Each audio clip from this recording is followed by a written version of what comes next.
বন্ধুরা, ঝর্ণা কিচেন আপনাদের সবাইকে স্বাগত। আজকে দেখুন আর একটা নতুন ভিডিও নিয়ে চলে এসেছি। রুই মাছ নিয়েছি।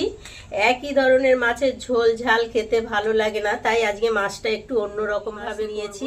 আমার সঙ্গে থাকুন আর পুরো ভিডিওটি দেখুন। আশা করছি আজকের ভিডিও আপনাদের ভালো লাগবে। যদি ভালো লাগে একটা লাইক দিয়ে বন্ধুদের মাঝে প্রচুর প্রচুর শেয়ার করে দেবেন।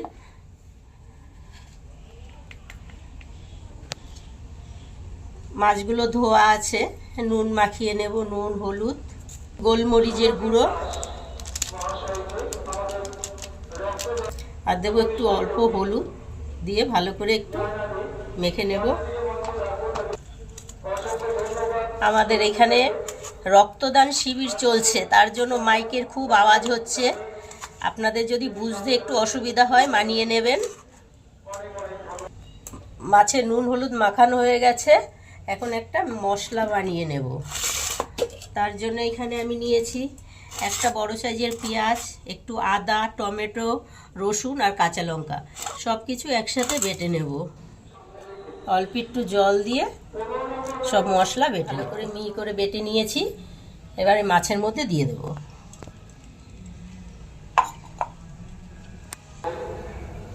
এবার দিয়ে দেবো 1 চামচ জিরের গুঁড়ো, 1 চামচ ধনিয়া গুঁড়ো, আর এর জন্য দেবো অল্প একটু লাল লঙ্কার গুঁড়ো, ঝালের জন্য অল্প একটু লঙ্কার গুঁড়ো দিলাম। যেহেতু এখানে কাঁচা লঙ্কা বাটা দেওয়া আছে, ওই জন্য অল্প একটু লাল লঙ্কার গুঁড়ো দিয়ে দিলাম।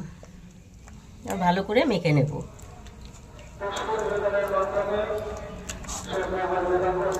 তেলটা নিয়ে নেব।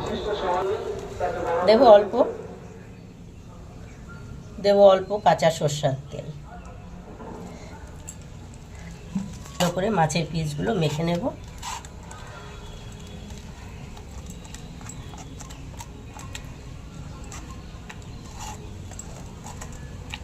মাছ ভালো করে মেখে নিয়েছি, এবার চলুন রান্না শুরু করি। গ্যাস ধরিয়ে কড়াই বসিয়েছি। কড়াইতে দিয়ে দেব পরিমাণ মতো সরষের তেল। তেল গরম হয়ে গেছে, দিয়ে দেব অল্প একটু কালো সর্ষে, দেব অল্প গোটা জিরে। ফোড়নটা কিন্তু খুব সুন্দর একটা গন্ধ বেরিয়ে গেছে। সর্ষে আর গোটা জিরের ফোড়নে খুব সুন্দর গন্ধ বেরিয়েছে।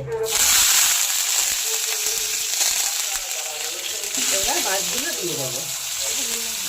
এই তো কারি পাতা দিয়েছি।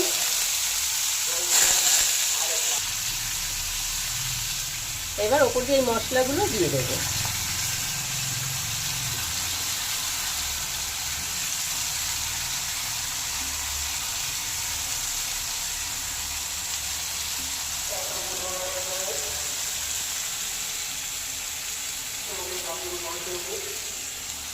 মশলা ধোয়া অল্প একটু জল দিয়ে দেব। সর্ষে, কারি পাতা আর গোটা জিরে এমন সুন্দর একটা গন্ধ বেরিয়েছে, রান্নার আগেই মনে হচ্ছে 1 থালা ভাত খাওয়া হয়ে যাবে।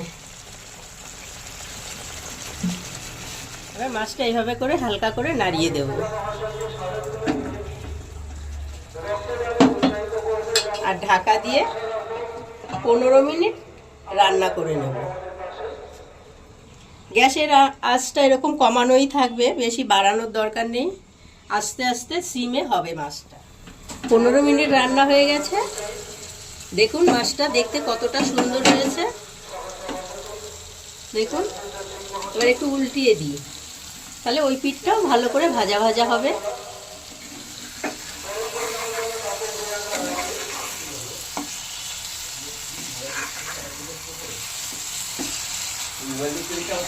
কারি পাতার এই যে ডান্ডি দুটো ফেলে দিই, এই দুটো তো আর খাওয়া যাবে না, ফেলে দিলাম।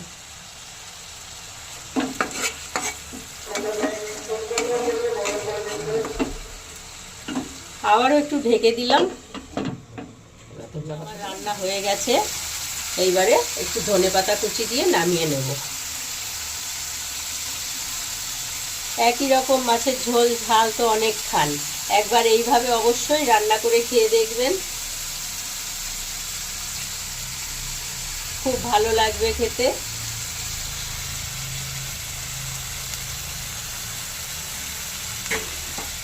গন্ধ বেরিয়েছে। তো এই অবধি ছিল আজকের ভিডিও। আশা করছি আজকের ভিডিও আপনাদের ভালো লেগেছে। যদি ভালো লাগে লাইক, কমেন্ট, শেয়ার, আর আমার চ্যানেল এখনও সাবস্ক্রাইব করা না থাকলে অবশ্যই করে চ্যানেলটা সাবস্ক্রাইব করে দেবেন। পাশে থাকা বেল বাটনটি অন করবেন। যখনই নতুন ভিডিও আপলোড হবে সবার আগে নোটিফিকেশন আপনাদের কাছে পৌঁছাবে। এবার একটু টেস্ট করে দেখি কেমন হয়েছে।